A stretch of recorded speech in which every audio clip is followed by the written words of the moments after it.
Assalamu alaikum, my dear students. Hope you all are doing good. This is me, Ms. Rida, your English teacher. Today we are going to read the chapter Learn with Fun.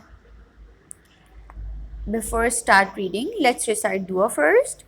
Qala rabbi shrah li sadri wa yassir li amri wahlul 'uqdatam min lisani yafqahu qawli. So students, what comes in your mind when you read this title Learn with Fun? Oh, and have you ever learned something while playing? If yes, do share it with your siblings. Now let's come to the chapter. Let's see what this unit has for us. Miss Amber enters the classroom. Students, Assalamu alaikum teacher. Now these are the dialogues between students Miss Amber and Ahmad. Assalamu alaikum teacher. Miss Amber. Wa alaikum assalam. I have something interesting for you. Ahmad. Wow, what's that? Miss Amber. We are going to read some information on recycling. Ahmad. Recycling? What's that? अच्छा, recycling students क्या होती है? Recycling basically हम जब किसी भी waste material को waste material से कोई नया मटेरियल बनाएं, कोई न्यू मटेरियल न्यू ऑब्जेक्ट बना लें, तो उसको हम रिसाइकलिंग कहते हैं. फॉर एग्जांपल, आप लोग के घर में प्लास्टिक की बॉटल्स होती हैं, राइट? तो अब एक सर्टेन टाइम के लिए हम यूज़ कर सकते हैं, उसके बाद वो यूज़ नहीं करना चाहिए क्योंकि वो हमारे लिए हेल्दी नहीं होती.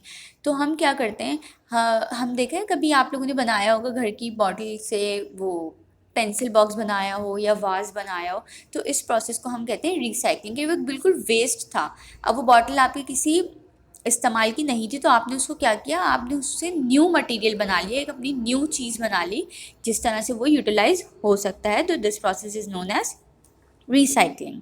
Then Miss Amber said, just read this leaflet and you'll get answers to your questions.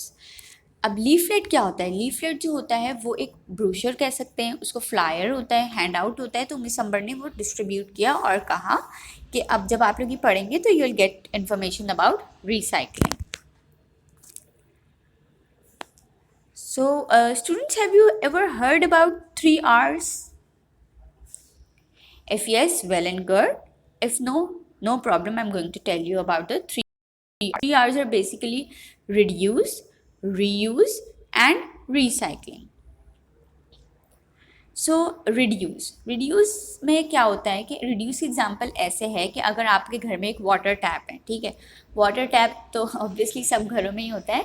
तो अगर वो खुला हुआ है और आपने जो चीज़ फिल करनी है पूरा फिल हो गया है और वो वेस्ट हुए जा रहा है और आप जाते हैं और आप उसको टैप को बंद कर देते हैं, तो आपने क्या किया है, वाटर को जो है वो वेस्ट होने से बचा लिया है. सही है, आपने वाटर की जो वेस्ट थी उसको रिड्यूस कर दिया है. तो रिड्यूस की एग्जांपल हम इस तरह से ले सकते हैं, किसी चीज़ को वेस्ट होने से आपने बचा लिया. देन रीयूज़ में क्या करते हैं, जैसे अगर फॉर एग्जांपल कि एक पेपर है, सही, पेपर के फ्रंट पे आपने सब कुछ लिखा हुआ है, या फॉर एग्जांपल एक पैम्फलेट है, पैम्फलेट के आगे सब है, लेकिन आपने क्या किया, आपने कुछ लिखना है, तो आपने उस पैम्फलेट के जो बैक साइड है उस पर कुछ नहीं लिखा, लेकिन आपने अपना उस पर ना काम कर लिया, तो आपने क्या किया, उस पैम्फलेट को रीयूज़ कर लिया है. ठीक है, रीयूज़ मतलब कि किसी भी ओल्ड आइटम को आपने सिचुएशन के हिसाब से जो है वो यूज़ कर लिया. सही है, जैसे अभी मैंने आपको बताया कि आपको पैम्फलेट है, उसको पीछे लिख लिया, पीछे ब्लैंक था तो आपने उसको यूज़ कर लिया.